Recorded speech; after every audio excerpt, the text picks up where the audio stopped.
There was once a prince who wished to marry a real princess. So he went on a long journey to find one. But every princess he met did not seem like a real princess. I must find a real princess, he said to himself. I will only marry a real princess. As the prince journeyed home, he was very sad. He told the king and queen that he had met many princesses, but that he could not find a real princess. I have been searching the world for so long to find the princess of my dreams. I haven't liked any of the ones I've met so far. What if I never find the love of my life?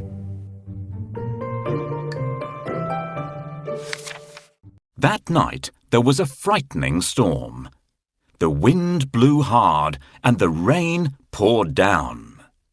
The lightning flashed and the thunder roared, but the prince heard nothing. He was fast asleep in his bed. Then, suddenly, above the sound of the raging storm, there was a loud knock at the palace door. Knock, knock, knock. "Who could that be at this time of night?" said the king. "And in such terrible weather," added the queen. The king put on his slippers and went to open the door. He peeped out to see who it could be. The weather was terrible. There was a flash of lightning, and standing there on the doorstep, the king saw a poor, bedraggled girl. Her hair and clothes were dripping wet, and she was shivering from the cold. "Who are you?" the king asked. "I am a real princess," answered the girl. One stormy night, a cold and frightened princess appeared at the palace door.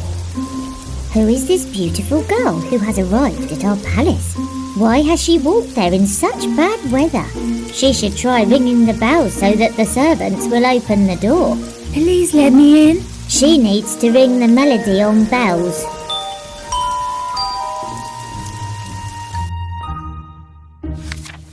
The king let the princess in, and the queen said that she could sleep that night in the spare bedroom. The princess was grateful and thanked the king and queen for their kindness. The queen then turned to the king and said, "We must find out if she's a real princess or not." "How?" asked the king. Without saying a word, the queen went to the spare bedroom and took off all the bed covers. She then took a small, hard green pea from the kitchen cupboard and placed it under the mattress. On top of this, she piled not one, not two, but 20 more mattresses and 20 quilts. The princess climbed up the side of the very high bed and lay down to sleep for the night.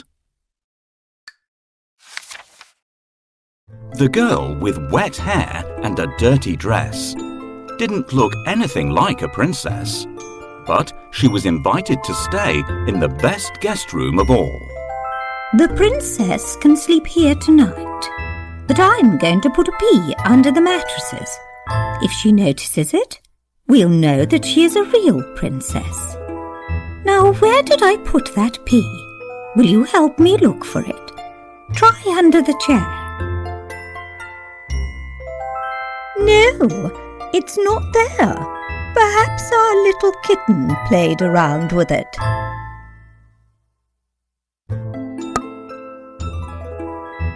"Oh, I wish they'd leave me to get some sleep. What are you looking for, Your Majesty?" "I can't find it here either. I might have put it in the drawer. Check in there."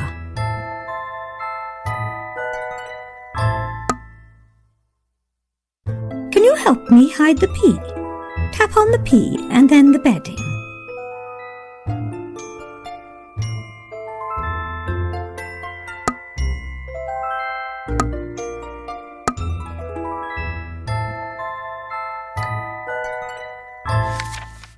When morning came, they asked her if she had slept well.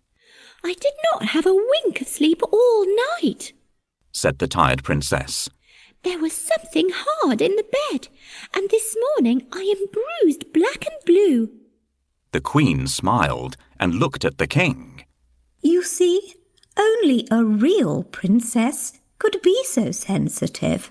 The king smiled and called for the prince. At last, the prince had found his real princess. They were soon married and lived happily ever after. And the pea? It was placed in the museum for all to see.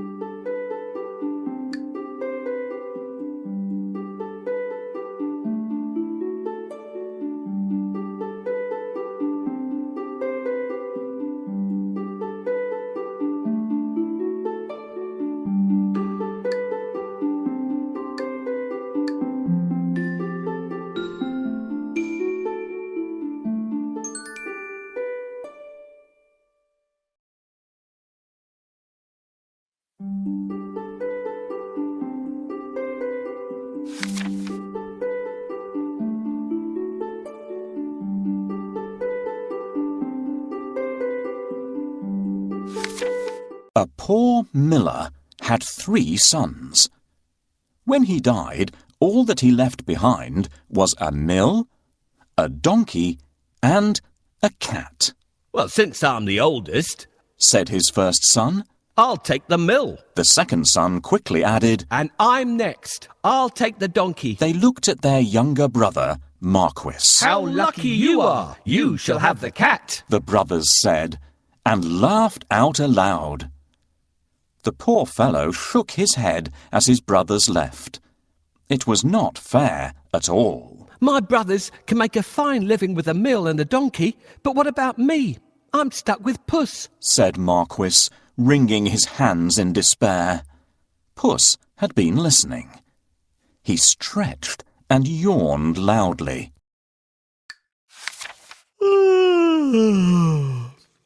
Now, you won't have to worry when I'm around.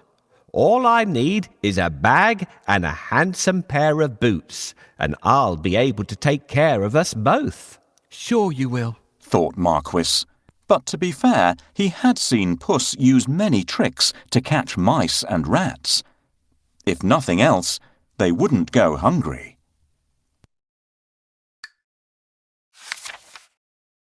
Our father left us some property in his will. I can't help thinking that it's been divided unfairly. Do you remember what I got? My father has left me this cat. What am I supposed to do with it? You don't have to do anything with me. A talking cat? Did I really hear you speak, or am I dreaming? My dear master, please don't think that I'm useless. Just wait and see what I do, and you'll be happy that I belong to you. How can I be happy when I've only got a cat and nothing else? You will understand soon, but first, can you get me a pair of boots and a sack? Did you forget that I don't have any money? See if you can find a sack here. We'll get the cobbler to make you a pair of boots. No, this doesn't look like a sack.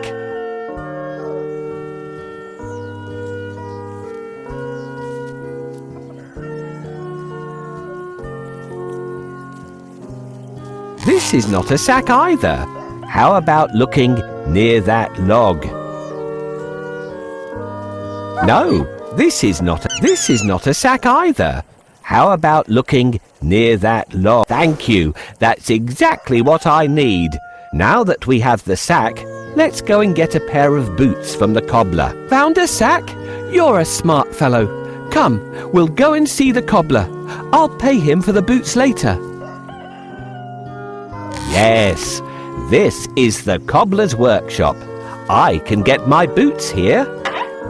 This is the last pair of boots I have. Let it bring you luck. Thank you. These boots suit me perfectly.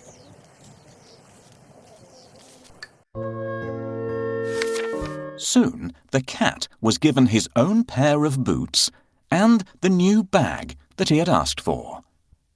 The boots fitted him perfectly, and he looked very smart. Puss packed a juicy cabbage and some bran in the bag, and slung it around his neck. He polished his whiskers and set out. Puss headed straight to a spot where there were plenty of rabbits. He had a great plan in mind.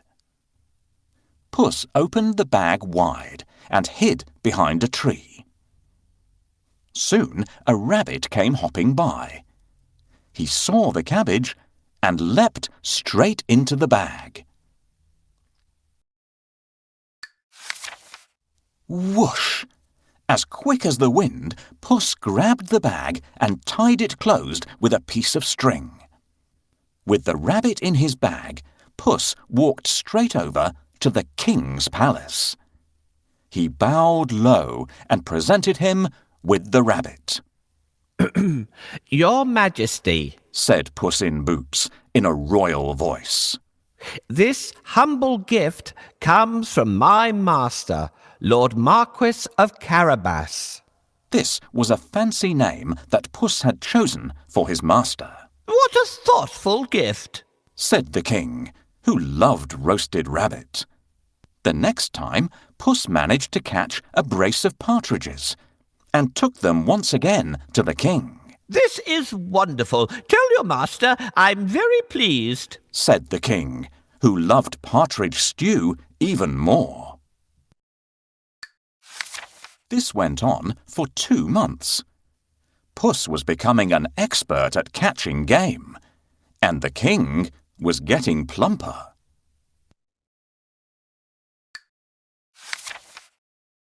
First, I need a bait for the rabbit. What do you think rabbits love to eat?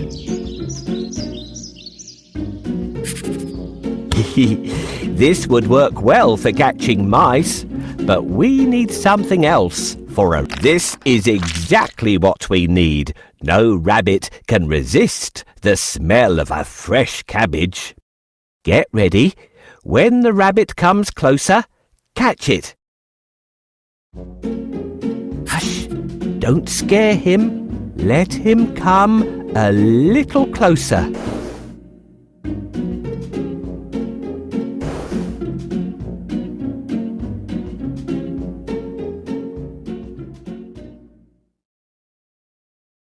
Hush!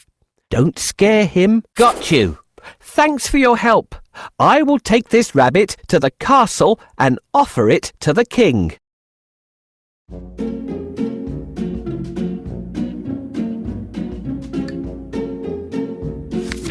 Puss knew a lot of things. He was such a clever cat. For instance, he knew just when and where the king would be out riding in his carriage with his daughter. I think that the Marquis and I should go out for a walk today, thought Puss one sunny Saturday. Puss took Marquis down to the riverside and spoke to his master. Today could be your lucky day. If things go to plan, you'll make a fortune, said Puss. Clip, clop, cling, clang. Puss heard the sound of a carriage approaching. They both looked into the distance. It was the king's carriage. What should I do? Marquis asked, ready to obey. He had grown happier with the food Puss brought in every day. Go and bathe in the river. I'll take care of everything else, said Puss. Is that all? Cried Marquis. He pulled off his clothes and jumped into the river at once. Splash! Quickly, Puss hid his master's clothes behind a rock. Help! My master is drowning! Somebody save him! Puss wailed. He was trembling from head to foot. The king recognized Puss at once. He remembered all the lovely meals he had enjoyed thanks to the cat. The king jumped out of his carriage. Go and save him, quickly, the king said to his servants. Puss said to the king, Your Majesty, some nasty thieves have stolen my master's clothes. Is that so? Don't worry. I'll find a suit for him, said the king. He ordered one of his servants to fetch some fine clothes. Soon Marquis was pulled out of the water, and the king's servant handed over a handsome suit for him to wear. As soon as Marquis put on those clothes, he looked just like a prince. He stood tall and handsome, and smiled shyly at the princess. Surprise, surprise, the princess fell head over heels in love with Marquis.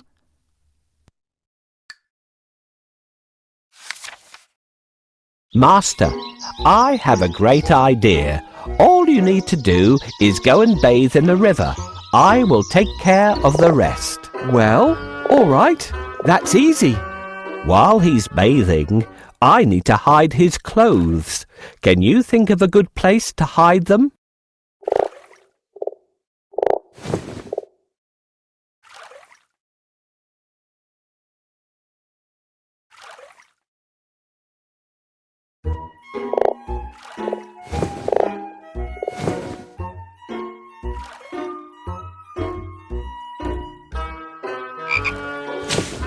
Yes, this is a good place to hide them.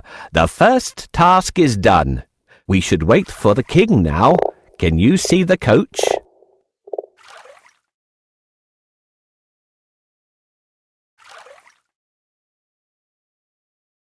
Your Majesty, please help!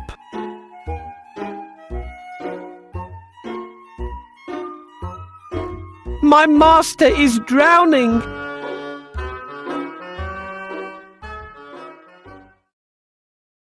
Hurry up!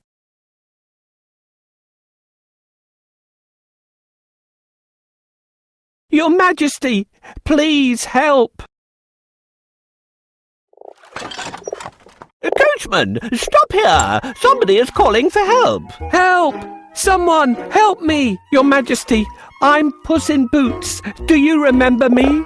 My master decided to bathe. He went into a deep place, but unfortunately, he can't swim out of it. Ah, I remember you. It's you who brought me the presents, right? Wait, we'll save your master. Oh, thank you. Please save the Marquis of Carabas.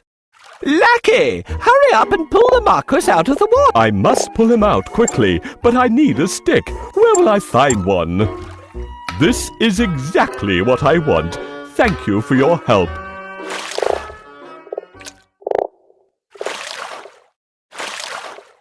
Here you are, dear Marquis of Carabas, safe on land again. Your Majesty, while my master was swimming, his wonderful suit has been stolen. Now he has no clothes to wear. I'll order one of the best suits to be sent from the royal cloakroom for your master. Thank you for your help. How can I pay you back? We would be delighted if you could join us on our journey. What do you say? Oh, of course. My master would be pleased to accompany you. Yes, I'd love to take up your offer and get better acquainted with you and your daughter. Then take a seat and let's go. I'm pleased to meet you, dear Marquis of Carabas.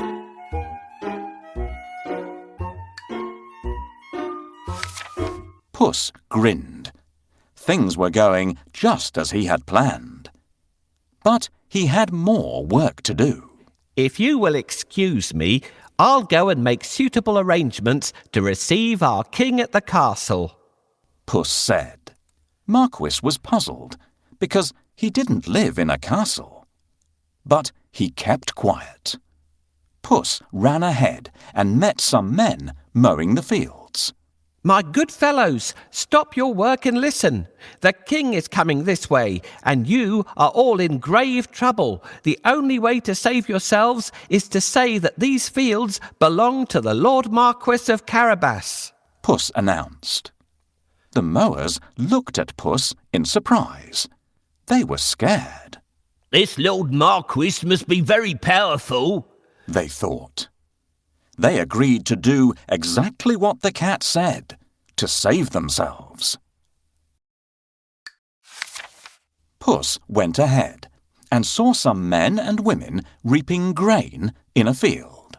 My good fellows, you can reap later, but listen to me now. The king is coming this way, and he'll make mincemeat of you unless you say that these fields belong to the Lord Marquis of Carabas, Puss announced. The reapers were very puzzled, but they definitely did not want to become mincemeat. They promised to tell the king that the fields belonged to nobody but Lord Marquis of Carabas. Puss went ahead and warned everybody to tell the king that the land belonged to Lord Marquis. The people thought that it wouldn't be right to mess with Lord Marquis. They decided to do exactly what the cat asked. But Puss had still more work to do. Huff, puff. He ran all the way until he reached a huge castle. Can you guess whose castle it was? Yes. The castle and all the lands belonged to a fierce and powerful ogre. But Puss was not scared of the ogre. He knocked at the castle door. Blim, blam. 2 guards opened the door. I'd like to pay my respects to your mighty master, said Puss. The guards knew that the ogre loved anybody who admired him, so they let Puss in at once. Puss bowed low to the ogre. I have heard much about your great powers. Is it really true that you can transform yourself into any animal you wish? Asked Puss. Even a lion? Watch me, said the ogre. Right before Puss's eyes, he transformed himself into a mighty lion.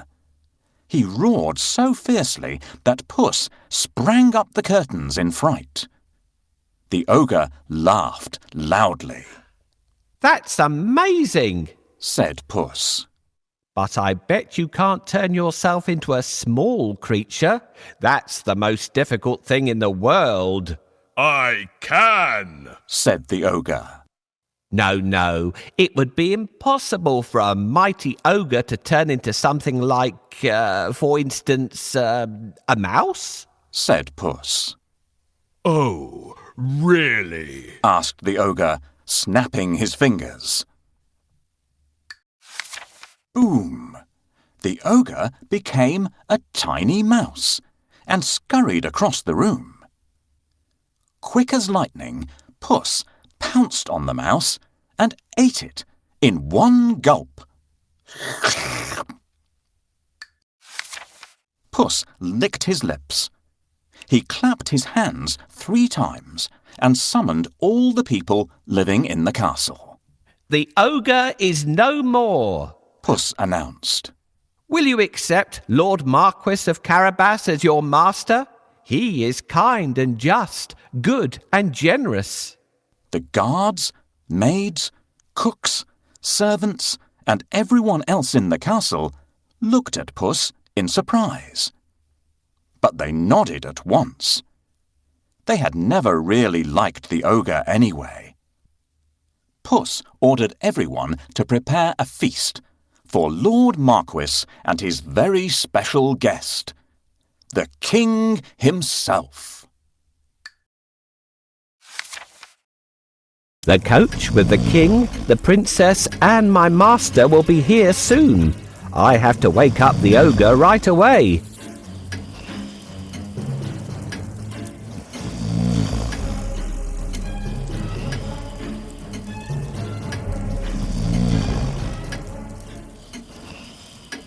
I don't think we would wake him up this way. Let's try. It looks like this noise isn't enough to wake him up. The ogre still sleeps soundly. What? Who woke me up? What are you doing here, cat? How dare you disturb me? I have heard that you are a master of magic and can turn into any animal. Is that true? That's true indeed. I can prove it if you have any doubt. I would like to see. Can you do it? Remember, if the ogre turns into an elephant, he could break up his castle, and then my master gets nothing.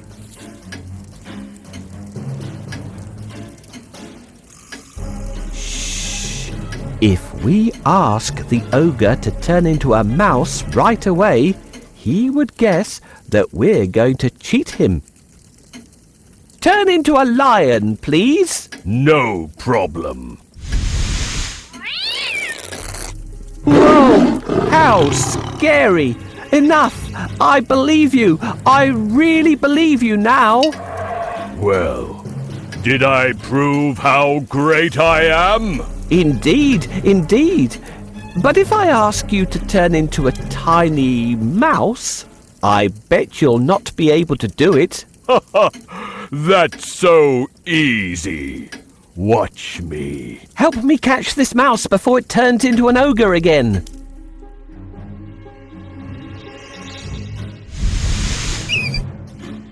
Hooray! Now my master owns this castle. I'm smart and handsome. I'm the one and only Puss in Boots.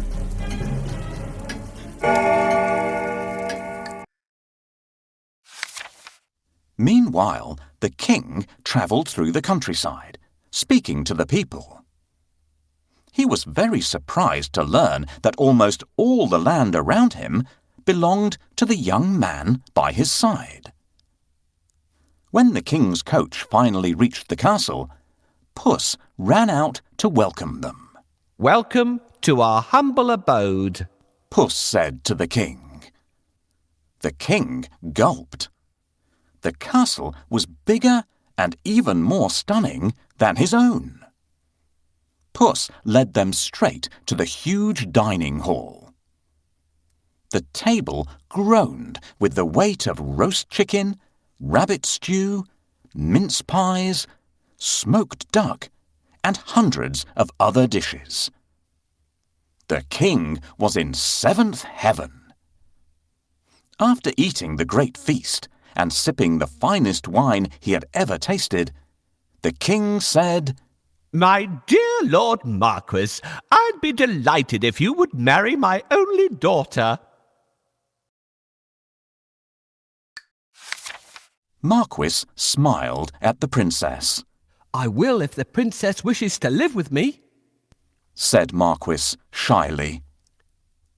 The princess was so happy that she wanted to dance all around the castle.